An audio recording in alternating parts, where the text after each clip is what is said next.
इस मूवी का स्टार्ट एक छोटे बच्चे को दिखाते हुए होता है। उनका जहाज एक शिकारियों का जहाज था जो एक मॉन्स्टर का शिकार करने के लिए आया था, लेकिन मॉन्स्टर ने उनका जहाज तबाह कर दिया था और सारे लोग मारे गए थे। सिर्फ वही एक बच्चा जिंदा बचा था। इसके बाद सीन कन्वर्ट होता है और हमें मेजी नाम की एक लड़की दिखाई जाती है। वो अनाथ आश्रम के बच्चों को शिकारियों की कहानियां सुना रही होती है। वहीं पर एक औरत आती है और उन्हें सोने के लिए कहती है। ये अनाथ आश्रम किंग और क्वीन चलाते थे जिनमें शिकारियों के अनाथ बच्चों को रखा जाता था। वो औरत वहाँ से चली जाती है। मेजी उस अनाथ आश्रम में नहीं रहना चाहती थी, इसलिए वो वहाँ से भाग जाती है। मेजी ये चाहती थी कि वो एक महान शिकारी बने, इसलिए वो वहाँ से भागती है। फिर हमें एक शिकारियों का जहाज दिखाया जाता है जिसका नाम तूफान होता है। वहाँ की एक लड़की जिसका नाम मिस मरीनो होता है, वो सब शिकारियों को होशियार रहने के लिए कहती है क्योंकि उनका जहाज समंदर के एक बहुत बड़े मॉन्स्टर रेड ब्लास्टर का शिकार करने के लिए जा रहा था। वहीं हमें जैकब को दिखाया जाता है, समंदर में फंसा हुआ था और उसे कैप्टन क्रो ने बचाया था। वो अपनी एक सोल्जर के पास जाता है और उससे रेड ब्लास्टर के बारे में पूछता है। वो उसे बताती है कि मैंने उसे समंदर में देखा है और वो वहाँ से कैप्टन क्रो के पास जाता है जिसने जैकब को पाला था। पिछली मर्तबा रेड ब्लास्टर ने कैप्टन क्रो पर वार किया था, जिसकी वजह से कैप्टन क्रो की एक आंख की रोशनी चली गई थी और वो रेड ब्लास्टर से बदला लेने के लिए बेकरार होता है। वहीं पर कैप्टन की दोस्त सारा शार्प आती है। तभी उन्हें उनकी एक सोल्जर बताती है कि हमारी तरह का एक शिकारियों का जहाज है जिसका कैप्टन निकल बोन्स है। उस पर एक मॉन्स्टर ने हमला किया है, इसलिए कैप्टन क्रो को रेड ब्लास्टर को छोड़कर जाना पड़ता है ताकि वो उनकी मदद कर सके। और वो वहां पर जाकर मॉन्स्टर को चेतावनी देते हैं, जिसकी वजह से मॉन्स्टर उनके पीछे लग जाता है और वो उस पर हमला करना शुरू कर देते हैं। वो मॉन्स्टर उनके जहाज के नीचे चला जाता है, लेकिन उन्हें पता नहीं चलता। मॉन्स्टर के जहाज के नीचे जाने की वजह से जहाज में हलचल होती है, जिस वजह से लोग नीचे गिर रहे होते हैं, लेकिन जैकब सबको बचा लेता है और वो एक भाला उठाकर मॉन्स्टर पर वार करता है। तभी वो मॉन्स्टर जैकब को उठाकर पानी में फेंक देता है। जैकब उस मॉन्स्टर के ऊपर चढ़ जाता है। वो मॉन्स्टर उसे पानी में गिरा देता है। कैप्टन क्रो उस मॉन्स्टर को मार देता है और उसके साथ पानी में चला जाता है और उसका एक सींग काटकर ऊपर बहा देता है और खुद भी ऊपर जाने लगता है, लेकिन वो मॉन्स्टर उसकी टांग को पकड़ लेता है, जिससे कैप्टन पानी के अंदर रह जाता है। लेकिन बाकी सब उसे बचा लेते हैं और जब कैप्टन को होश आता है तो सब उसे बताते हैं कि हमारे जहाज की लकड़ी टूटने वाली है, इसलिए हम ज्यादा देर तक यहाँ नहीं रुक सकते। कैप्टन क्रो उन्हें घर वापस चलने के लिए कहता है और वहाँ से चला जाता है। कैप्टन क्रो रेड ब्लास्टर को ना पकड़ पाने की वजह से बहुत उदास हो जाता है। बाद में सब एक जगह पर बैठे होते हैं जहां जैकब अपने जख्म सिलवा रहा होता है और सबको हिम्मत दिलाता है कि वो दोबारा वापस आएंगे और रेड ब्लास्टर को जरूर हराएंगे। तभी सारा शार्प वहां आती है और जैकब को बताती है कि कैप्टन उसे बुला रहे हैं। जैकब कैप्टन क्रो के पास जाता है और उसे तसल्ली देता है कि हम रेड ब्लास्टर को जरूर पकड़ लेंगे। कैप्टन क्रो जैकब को एक बुक दिखाते हैं जिसमें वो अपनी बहादुरी के किस्से लिखा करते थे। वो जैकब को बताता है कि इस बुक में पहले मेरे डैड अपनी बहादुरी के किस्से लिखा करते थे और अब मैं लिखा करता हूँ और अब तुम मुस्तकबिल में भी कैप्टन बनोगे और इस बुक में तुम अपनी बहादुरी के किस्से लिखोगे। और उसे कहते हैं कि तूफान की जिम्मेदारी तुम्हारी होगी। वो उसे बताते हैं कि हमने तुम्हें इस दिन ही बेटा मान लिया था जब तुम हमें समंदर में मिले थे। कैप्टन क्रो जैकब को अपने गले से लगा लेता है। वहीं हम देखते हैं कि तूफान जहाज अपने घर पहुंच जाता है। सब उसे देखकर बहुत खुश होते हैं। मेजी भी वहाँ पर मौजूद होती है। सारा शार्प सबको बताती है कि हम सिर्फ आज के दिन के लिए वापस आए हैं और कल सुबह होते ही हम निकल जाएंगे, इसलिए सब जश्न रखते हैं। मेजी वहाँ पर सबको छुपकर देख रही थी। जैकब जाकर खिड़की के पास बैठता है जहाँ मेजी उससे मिलती है और उसे बताती है कि एक दिन मैं भी शिकारी बनूंगी और मेरे माँ बाप भी शिकारी थे जो मुनार्क पर काम करते थे और वो मारे गए थे। वो जैकब से कहती है कि आज मैं भी तूफान पर आ रही हूँ, लेकिन जैकब उसे बताता है कि बच्चों की वहाँ कोई जगह नहीं और उसे पकड़कर बग्गी में बिठाता है और उस बग्गी की मालिक रोजी से मेजी को उसके अनाथ आश्रम में छोड़ने के लिए कहता है। वो उसे लेकर निकल जाती है। जैकब वापस जश्न में जाता है। सारा शार्प उससे कहती है कि बच्चे बहुत जिद्दी होते हैं। वहीं हम देखते हैं कि कैप्टन क्रो किंग और क्वीन से मिलने के लिए जाता है और वो अपने साथ मॉन्स्टर का सींग भी ले जाता है, लेकिन क्वीन उनसे कहती है कि हमें रेड ब्लास्टर का सींग चाहिए था और एडमिरल ने हमें ताज़ा खबर दी है कि रेड ब्लास्टर बिल्कुल आपके सामने था, लेकिन आपने उसे छोड़कर किसी और की मदद का सोचा। एडमिरल कैप्टन क्रो को बहुत बातें सुनाता है और उन्हें दिखाता है कि उन्होंने एक बड़ा जहाज बनाया होता है जो उन्होंने रेड ब्लास्टर को मारने के लिए बनाया था। वो कैप्टन क्रो को कहते हैं कि आप अपने तूफान जहाज को हमारे हवाले कर दें, जिससे कैप्टन क्रो को बहुत गुस्सा आता है, लेकिन जैकब सिचुएशन को संभाल लेता है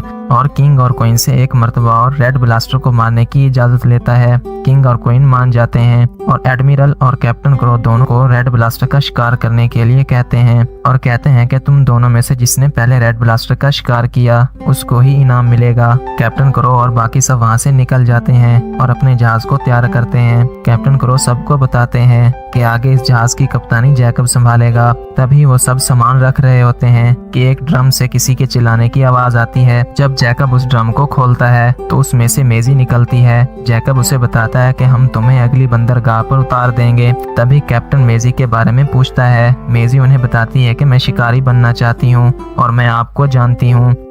आप दुनिया के दूसरे महान कैप्टन हैं जो महान जहाज पर राज करने वाले हैं। कैप्टन मेजी से पूछता है कि पहले महान जहाज कौन था।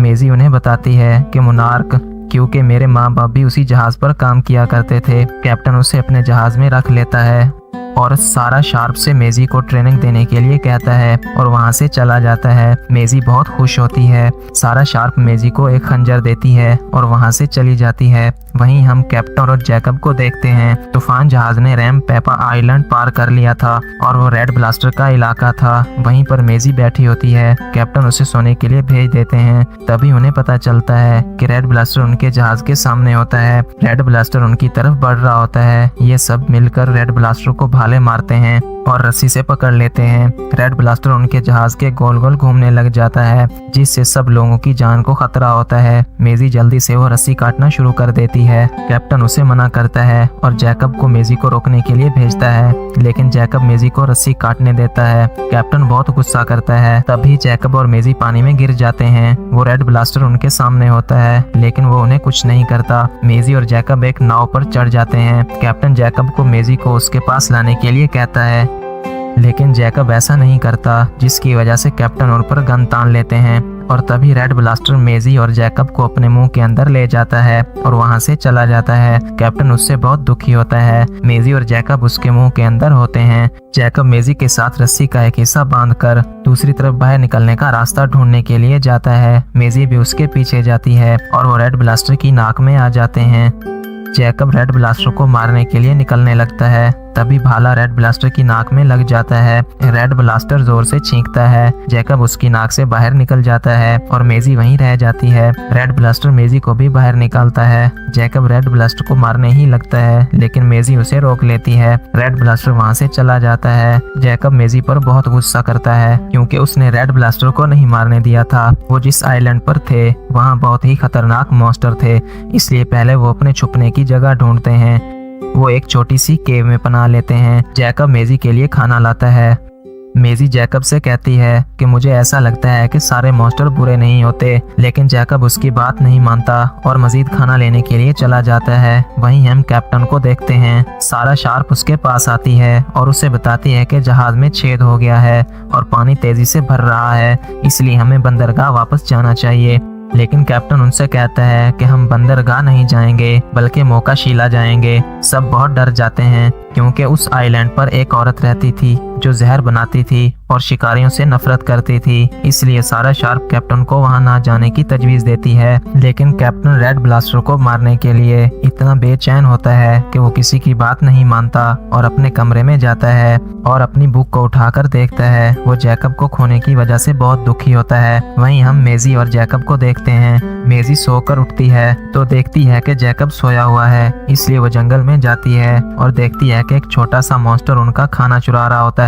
मेजी उसके पास जाती है और उसे खाना देती है और उसको उठा लेती है। वो उसका नाम पिलू रखती है। तभी वो वहां से जाने लगती है कि उसका पैर एक अंडे पर आ जाता है। दरअसल वो जिस जगह पर खड़ी थी वहां पर मॉन्स्टर के अंडे थे। जैकब भी वहां पर आ जाता है और मेजी से उस मॉन्स्टर को छीनकर दूर फेंक देता है और उसे वहां से ले जाने लगता है। तभी जैकब का पैर अंडे पर आ जाता है। जैकब उससे बचने के लिए पीछे होता है, जिससे सारे अंडे टूट जाते हैं और सारे छोटे मॉन्स्टर अंडों से निकलकर जैकब और मेजी के पीछे लग जाते हैं और अचानक वहां पर मॉन्स्टर की मदर आ जाती है और वो भी जैकब और मेजी के पीछे लग जाती है क्योंकि जैकब के ऊपर उसका एक बच्चा रह जाता है। जैकब और मेजी जल्दी से नाव पर बैठते हैं और वहां से भागने लग जाते हैं। तभी मेजी देखती है कि उसका एक बच्चा जैकब पर है। मेजी उस बच्चे को उठाकर उसकी मॉम की तरफ फेंक देती है जिससे वो बड़ी मॉन्स्टर रुक जाती है और वो बच जाते हैं और वहां से जाने लगते हैं कि अचानक मेजी देखती है कि एक मॉन्स्टर उनकी तरफ आ रहा है।